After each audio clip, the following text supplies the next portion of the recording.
Sydney was discovered 200 years ago by Captain Arthur Phillip. Originally it was a small colonial outpost called Port Jackson. These days it's Australia's finest multicultural city and one of the greatest harbours in the world. So what's the best way to enjoy this beautiful city? Sydney Harbour is the biggest city harbour in the world.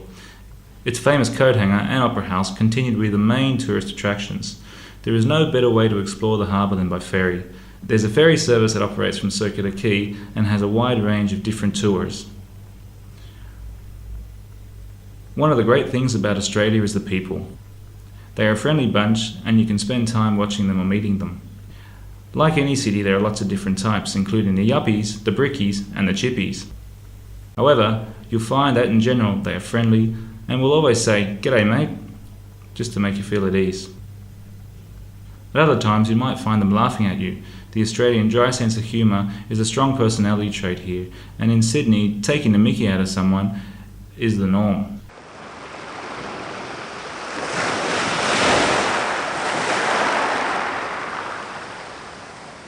Some say the beaches are the best thing about Sydney. Manly and Bondi are the most popular tourist beaches. However, in my opinion, the northern beaches are better because they're quieter and cleaner.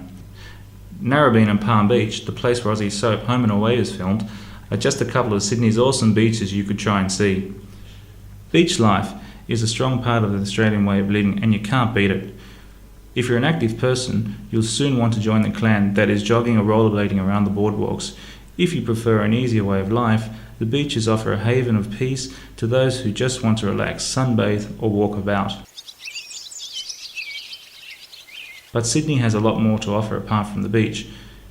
If you travel around the outskirts, you can find beautiful countryside with typical eucalyptus gum trees and native Australian flowers such as wattles or banksias. Typical Aussie suburbs have wide roads, houses and a quarter-acre block, a veranda out the front and a Hills hoist in the backyard. Oh yes, and of course, the cars parked out in the front lawn, including the old Ford Falcon, Holden Commodore or Torana. Just a short drive away, there are the breathtaking Blue Mountains, which attract millions of visitors each year. This contrasts to the typical English farmland in Windsor and Hawkesbury district, where there are lots of farms. Sydney is a multicultural city and you can find just about anything you're looking for when it comes to food and drink. The various cafes, restaurants and pubs are everywhere and are a great place for socialising down under. There are lots of different types of restaurants including Chinese, Spanish, Thai, Greek and typical Aussie style steakhouses. Sushi bars are commonplace here and are at affordable prices too. The seafood restaurants are great too, especially Doyle's seafood restaurant at Watson's Bay. The quality of the food is superb with its fresh prawns, lobster, trout and barramundi. While you're out, you may see a sign saying BYO. This is short for Bring Your Own, and it's telling you to bring your own booze. Usually get your wine and beer from the bottle-os before going out to eat. If you fancy something even more laid back, you can even cook your own food in some pubs. The Great Northern in Chatswood and the Oaks in Neutral Bay are popular choices. There are also lots of outdoor barbecues in parks and at the beaches where people like to cook their own lunch or dinner. King's Cross, Bondi, The Rocks and Darling Harbour are all good places to go out if you fancy a boogie. If you're an active type, Sydney has lots to offer too. Cricket is like a religion during the summer in Oz. People are mad about it. You can get an idea of this by visiting one of the cricket grounds during the summer. But that's not the only sport during the summer. Yachting is also very popular, and so is rugby, which is also part of the Australian sporting culture. Netball is a huge sport for women on Saturday arvos. Aussies are also keen on their sports such as hockey, basketball, tennis, athletics, softball, baseball, cycling, squash and horse riding. Of course, surfing and sailing are done all year round. Kayaking, canoeing and water skiing are also summer favourites. Bushwalking and camping are typical family activities. In the winter, people are still spoilt for choice. They can go for a country drive to the Hunter Valley or they can go to Mudgee to check out the wineries. Or go further afield to the Gong or Kiama, which are both coastal towns. There are a number of events during the year. Summer, which is in December through to February in Australia, is the best time to get yourself immersed in Sydney life.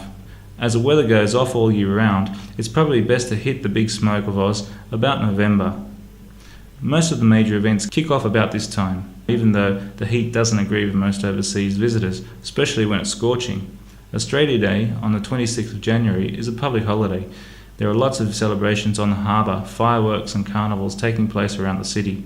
Sydney's Mardi Gras, 1st of March, is one of the world's most celebrated gay and lesbian parades. And lastly, if you're interested in museums, there are lots to see in Sydney. The Contemporary Art Museum has some great art exhibitions, and the New South Wales State Art Gallery has an impressive Aboriginal art selection. There are lots of good temporary art shows too that often have objects from ancient Greece or ancient Egypt.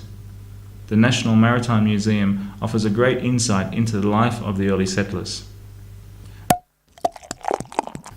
Australia has some of the best wines on the market, and more wine bars are springing up in the CBD to show that Australians have a diverse range of drinking habits. The best drink to sink, I would say, as a typical Aussie from New South Wales, is Tooheys New, or a schooner of VB, because they go down like a summer night's dream.